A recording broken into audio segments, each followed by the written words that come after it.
It's like ripping it up in the bathroom, and you come out of it, and there's a girl waiting to use it. You're just like, Okay, so who are some of your influences? Easy question. Bucket Full of Teeth, Daughters, Slayer, Morbid Angel, Steely Dan, The Darkness, Interpol. Gary Glitter, but we don't support his lifestyle. But you play his songs. Yeah. Sometimes in a pinch, yeah. Yeah. He's so It's a good, crowd man. I pleaser. hate that he's so good. I really hate it. Avenged Sevenfold, Time, yeah. Dawes, Third Eye Blind, Lit. Dawes. yeah. Third Eye Blind, yeah. Yeah, pretty- Sugar Ray. Yeah, it's a wide variety, yeah. Oh yeah, Taking we from actually lots of listen to different way genres. more pop music than people believe in our band, and people think we're joking when we say we listen to Taylor Swift, but we're totally serious. What's your favorite Taylor Swift song? There's this one that I used to always fall asleep to, the one that's like, ever, get it back together. I like that one. No, it's like it's like one of the singles. I think my favorite Taylor Swift song is either 15 or Enchanted, because 15 came out when she was still kind of riding like the I'm not dating a bunch of Kennedys and breaking heart. Like she was still a good Y'all really know about role model Taylor for Swift, young yeah. people, and I have a little sister. And I like so that song is Breakfast at perfect. Midnight where she's talking about like eating breakfast at midnight and dressing 22?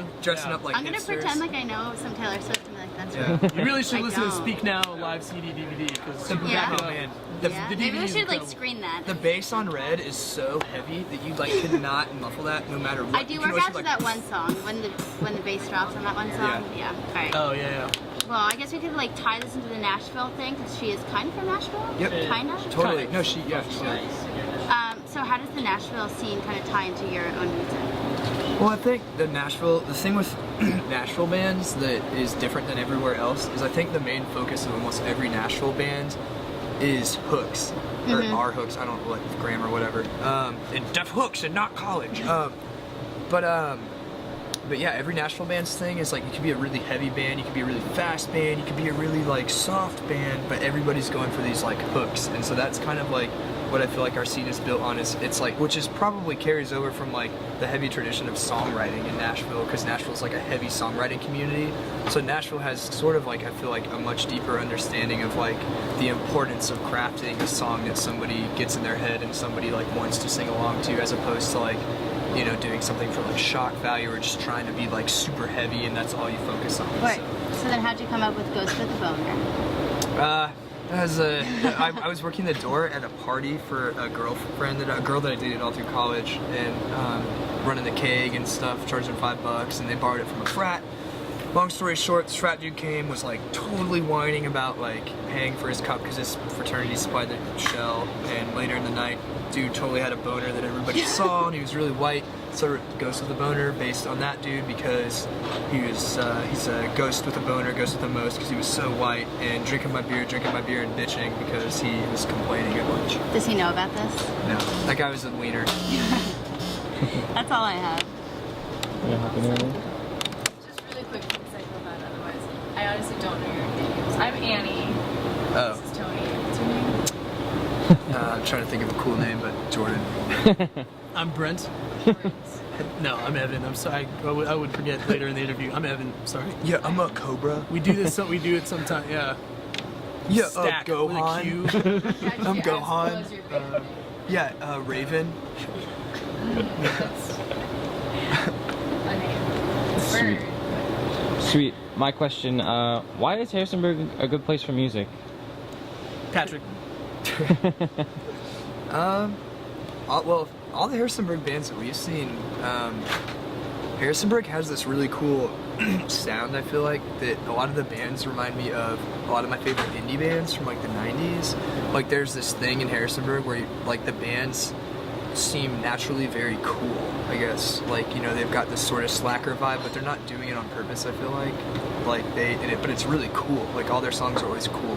Like, you know, like obviously our first experience here is with Hooking Up, one of the coolest bands I've ever seen. So it's kind of imprinted in my head as Harrisonburg kind of is this like mecca of people who haven't forgotten the past, and they still draw influences from a bunch of bands that were super important, but they do it in a very legitimate way, and they're not doing it in a way where they're like just ripping stuff off and they're a cheap imitation. you know, they pay homage, however you say that word, you know, to We've been really fortunate too because when we first started playing here, so many people were really nice and very receptive and very generous with us. It made us feel very welcome, and that reminded me of being in Nashville because there's kind of this umbrella sense of community that no matter what you're doing, if you're doing it in earnest, people are receptive to that more so than your genre, or if you play any particular style of instrument or whatever, all that kind of gets out the window. And here especially, it reminds me of that same kind of sense of community where everybody's kind of like helping each other and pushing each other. And I don't know if that's just us kind of seeing just a snapshot of it or if that's always here, but at least in my experience, it's always been a pleasure to be here because we feel like we're sharing it with everyone else, and that doesn't happen everywhere. So it's an incredibly genuine scene. yeah, that alone is something that I don't think people are very mindful of. I think a lot of people take that for granted, but playing as many places as we played and kind of seeing how other cities and scenes interact with bands that are local or either touring, this is definitely kind of a treat for us, and everything, you know, we say when we're playing, we mean it, because we always do feel like we're at home when we're here, so Sweet, thanks. it's useful. So is there anything specific you get out of the community here, or just like in terms of when you're on tour, when you come to this place, like who's booking you, who's staying with, that kind of thing? The people in Harrisonburg, is there any specific vibe or just feeling that you get from this town?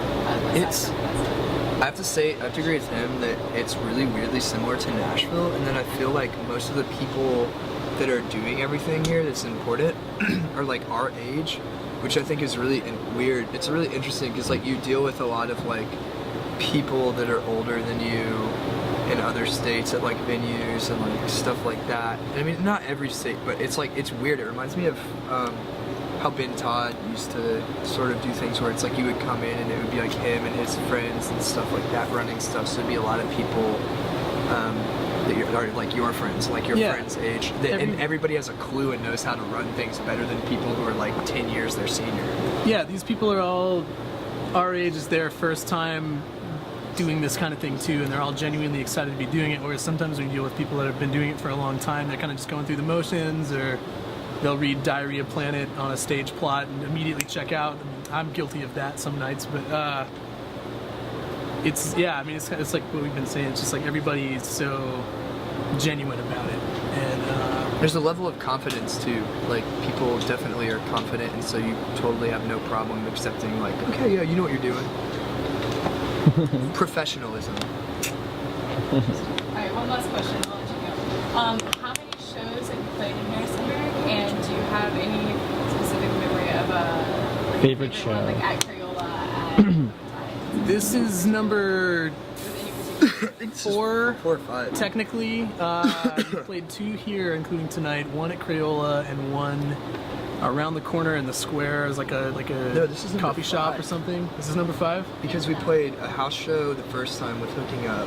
Then we played that other house show where the mic was in the at Crayola or whatever.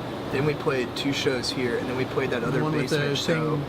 The basement show at Mac Rock where we played 2 shows and we went on at like 3:30 in the morning.